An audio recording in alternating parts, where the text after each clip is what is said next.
Economic turbulence on the global stage is one thing. How it might impact each of us on a personal level is another. Here to give us some perspective on that, Rona Birnbaum, caring for clients, and Doug Carroll, practice lead in tax, estate, and financial planning with Meridian Credit Union. Welcome to you both. Thank you. Great Thank to you. be here. It's very nice to have you back, Rona, and Doug, this is your first time. It is, thank you. It's nice to have you here. So I'm going to, before we start the conversation, I want to get to know you a bit better. And I'll ask you a question that's kind of rude if I was to ask it at a dinner party. Okay. But Rona, I'll start with you. What do you do?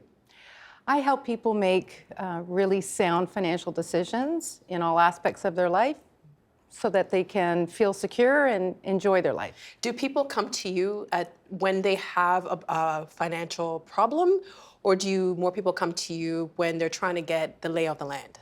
A little bit of both. People are quite motivated to do some financial planning when they have a big decision to make. Such as? Such as retiring, when to retire, buying a house, having a third child, those kinds of things. Deciding how to accept their severance package, and they're time constrained, and it's a big decision, and that's really motivated people to get the advice. And then there are just some others who feel a little bit, I guess, insecure and afraid that if they don't do some planning now, they might regret it in the future. So those are the two main types of Young, old? all over the map. Okay. All over the map. And Doug, what do you do? I'm more in a support role. I'm kind of a degree removed from the direct relationship.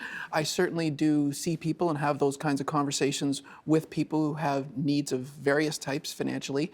But my role, I work with Meridian Credit Union. I support the financial advisors who in turn have members that they're dealing with. So my background is in tax and estate planning, and where there are issues that come up where people need a little bit more of a sounding board on those types of things, then our advisors then contact me, and I'll have the conversation with our advisor or directly with the member, sometimes in person, sometimes over the phone, whatever's going to fit the situation. We hear a lot in the news about the lack of financial literacy that some people might have. From your experience and from the people that you've spoken to, what degree do you find? Ron, I'll start with you. I think financial literacy is a whole lot better than it was when I started in the industry 30 years ago. And the work that the media has done has a lot to do with the improvement in financial literacy. That being said, on the other side of the coin, there's so much information now that consumers are often now confused as to what approach is the optimal one for them. Give us an example. So an example would be, there are some individuals that might say, oh, you should borrow to invest, okay? And you can make all sorts of cases around why that might be a good idea. But there are a lot of reasons why that isn't appropriate.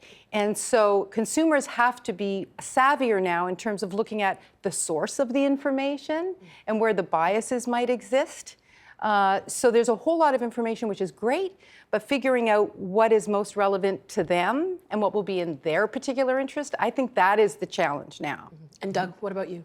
I think that it definitely has gotten a lot more prominence over the last, 20 years or so, but certainly since we had the economic downturn in 08, 09, there was a lot of focus that then went on to, did we get into that situation because of individual or wide lack of financial literacy?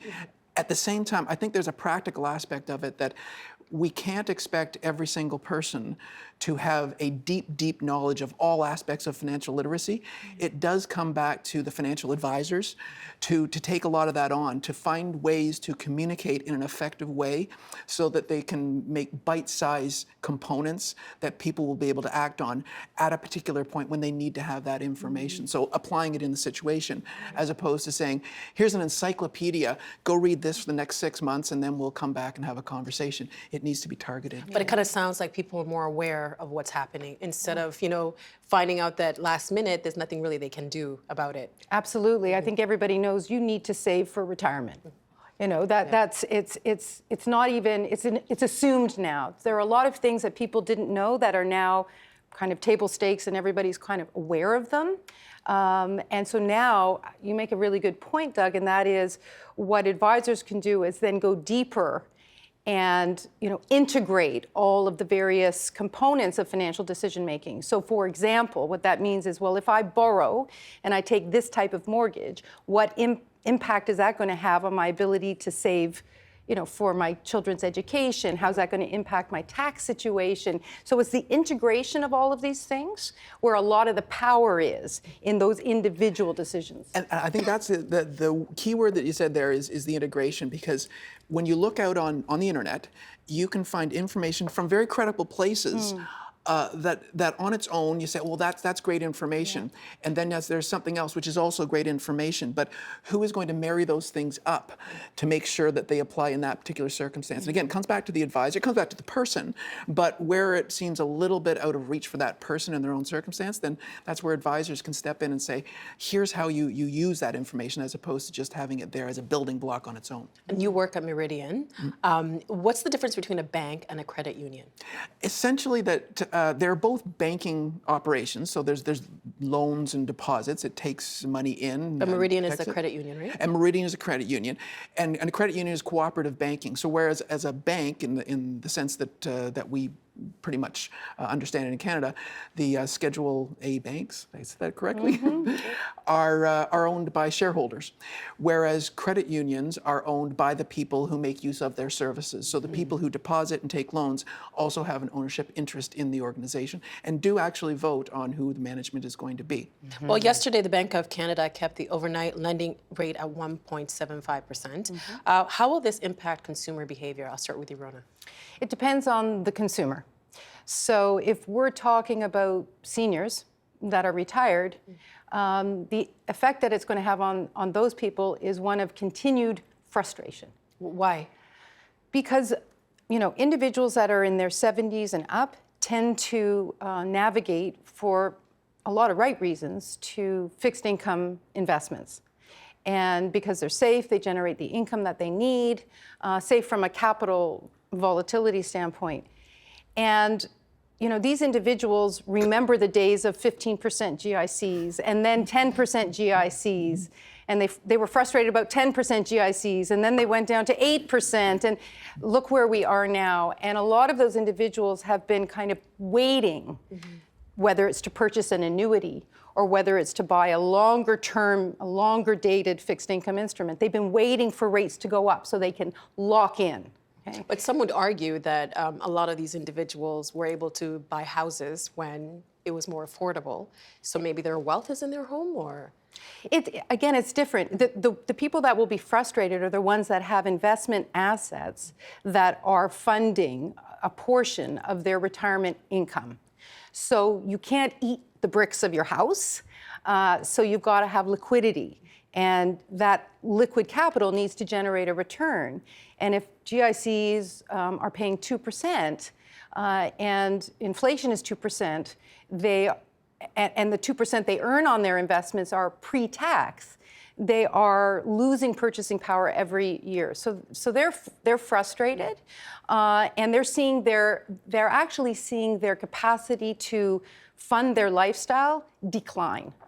The younger set, on the other hand, are generally net borrowers, not net asset accumulators at their early years. So for them, the lower interest rates are quite attractive. But at the same time, they can be a bit of a trap. And what do you mean by that? They can be a bit of a trap in the sense that it can encourage overborrowing, over-leveraging. Because money is cheap to borrow. That's right. Yeah. And it also takes away from the focus of how young people over time can really build wealth. And that is not through borrowing, but through income growth and focusing on career management and income growth. So it distracts from, I think, some of the more important steps and focuses that young people should be thinking about. Would anybody be happy about this? Yeah, borrowers. Yeah, so anybody getting a mortgage or any kind of traditional, not credit card borrowers, because those rates have been, 19%, and they're still 19%. So we're talking about, access to the housing market. But, the thing is that even though rates are as low as they are, we've got a problem of, really strong appreciation in real estate that has still locked those young people out. That no matter how, I mean, the rates would have to be negative in order for some millennials to actually get into the real estate market. So they're pleased on the one hand that their cost of borrowing is under control, but on the other hand, they say, well, it's not going to help me anyway because I'll never save up the down payment, which is why the focus on income generation becomes so important. Well, Doug, I'd like to get your view. How will this impact consumer behavior? Well, I think that the one hand and the other hand is a really good way of thinking of it. And I would actually add on the hand, say it's almost like an octopus. You have different modes that you're in at different stages in your life, but sometimes you're a saver, principally a saver. Sometimes principally you are a spender once you get out past your income earning years, and then you're spending in your retirement years. So you have all these different modes. So it's good and bad to every person in different parts of their lives. It should not necessarily influence what people do, whatever the interest rate announcement might have been, which was to stay as is right now. But the fact that it brings attention to the fact that interest rates do move up and down, it allows people to think, okay, well, where am I? What kind of a user am I in the economy? Am I a borrower, or how much of my activity is borrowing related, or how much of it's saving related? How much of it is getting a good education? Because that's sometimes that's what gets left behind at times, is that people only think in terms of the dollars and cents of things, but sometimes you have to invest in yourself, cost-wise, to get the proper education, to know that you are going to be able to provide for yourself later out in time. There's only so much you can reduce costs. You can only get down to a bare minimum, and then at that point, the only place to go is to increase the revenue, to increase your capacity to add things on the upside. And I guess it's also harder to change your way of life later on because you're accustomed to living a certain way. And also when we're anticipating these changes in the interest rate, it has to be stressful for some people because if it was to go up, it would mean something else for them. It would, but I think they should be more worried about falling interest rates than rising interest rates. And I think that's true for almost everyone. And that's because falling interest rates reflect a weakening global economy. Here in Canada specifically, what's happening in the Canadian economy. But if in the event that there's a kind of a global recession, rates everywhere are going to decline. And what that means is that business will contract. That's a bigger issue because certainly if your borrowing rate goes down 1%, you're going, woohoo. If you lose your job, it doesn't matter how low that interest rate is, you can't afford to pay it. So declining interest rates are exciting for a while for the net borrowers, frustrating for the seniors. But the bigger picture is what does it say about the economy? So you've got even the older person, they could have boomerang kids. Their kid loses a job, their child loses a job, hello, mom and dad, I'm back at the front door. That's going to have an impact on them. It's also going to have an impact on just the general psychology of society. And what does that mean for mental health? What does that mean for productivity at work when you're worried about if you're going to lose your job, et cetera, et cetera? So I think a little bit more focus should be on there and preparing yourself financially for the possibility and the likelihood of an economic downturn. Planning ahead. Planning ahead. Canada has one of the highest levels of consumer debt in the world. Does this worry you, Doug? I think that on an individual basis, you have to look at it yourself because statistics can lead you in the wrong direction. That is obviously a stat that's been quoted for a long time. I don't know what the figure is. Something like income to debt is 170%, some kind of ratio, which sounds terrible. Sounds terrible. It sounds very large, but even so. On an individual basis, if you have your house in order, if you know where the source of the income is coming for you, how stable it is, if you have your spending under management, you're going to have to spend large at some points in your life, particularly when you're going to send your kids off to post-secondary school. It's going to cost you at those times, and so maybe you have to get into some consumer debt to get there. But making sure that you're conscious of the stability and the source of your income, how well you are in your work, and then making sure that you keep aligned with the expenses that you have, that you don't overdo it. Not to be boring and just constantly sit inside your living room and never look out the windows, but you have to be aware of those things. And if you're aware of that, even if you do have a large percentage, but you've planned out, you've looked out into the future and said, I've got a routine of activity. I have my savings practices, behaviors that I can control. I can't control the economy overall, but I can control what I do. If I live within my means right now, then I'm able to save towards that future, and then there will be those times that you'll have high debt relative to where you are, and then as time rolls on, if you've planned well, you'll move out beyond that. There's a good chance that the U.S. Fed will lower interest rates again, and then Canada will probably follow suit. How would that change things in terms of how consumers behave in this country? That's hard to say. I think people's behaviors are, I think, driven by two things. I think the majority of people's choices and thought processes are based on what's happening to them in the immediate. A lot of the employment growth and income growth right now in Canada is small businesses starting and hiring. And so low interest rates for those businesses is extremely helpful. And a lot more millennials are in the self-employment mode or contract mode. And organizations that can flourish in a low interest rate environment to be able to kind of provide those opportunities on the career side is going to be helpful for them. If they're feeling optimistic about the future, they're less likely to take that kind of employee job that's a little bit more secure but they hate, and consider something that has a little bit more career risk, but they feel a bit more secure because overall their finances in order, their debt costs are manageable, et cetera. Doug, what would you say? I would say that as an individual, likely most people would look at a change in the interest rates and say, well, that's big high-level economy stuff.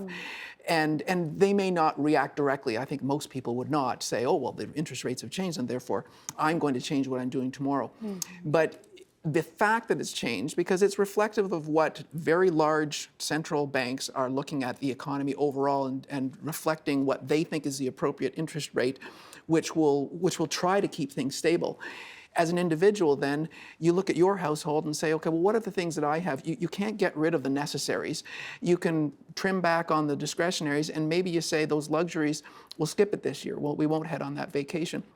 You don't have to make that decision immediately when the interest rate announcement is made, but I would bucket things in those categories of luxury, discretionary, and necessaries, and then the way that you trim things down would be the ones at the top first, to make sure that you're taking care of yourself and your household and enjoying general life. We have about a minute left, so I'll give you 20 seconds for the next question for both of you. What's your best advice to people as they look ahead to lower interest rates? I would say that you want to best understand who you are, whether you are a saver, whether you are a borrower, and make sure that the activity that you are principally involved in, you align your changes to that main part of your activity. So if you are principally a borrower and the interest rates go down, my inclination is to say, pay down your mortgage if you can, and then you'll release more money later on that you could then participate in growing money. So who are you? And Rona? Yeah, well, do some financial planning. And one of the most powerful parts of financial planning is scenario development. So what is my financial trajectory if interest rates are stable, if they fall, if they increase? And what is the ripple effect of that? And when you start to see the future play out in front of you, it helps you make decisions today. Nobody here, I think, will try to make an interest rate prediction. And if we think it'll go down, it'll go up. We think it'll go up, it'll go down. So looking at a variety of possible trajectories is really important. And then you choose a path that seems most practical. Well, Rona and Doug, thank you so much for being here and for your valuable insight. I think it's going to allow a lot of us to plan ahead. We appreciate your time. Thank you. Thanks. The Agenda with Steve Paikin is brought to you by the Chartered Professional Accountants of Ontario. CPA Ontario is a regulator, an educator, a thought leader, and an advocate. We protect the public. We advance our profession. We guide our CPAs. We are CPA Ontario. And by viewers like you. Thank you.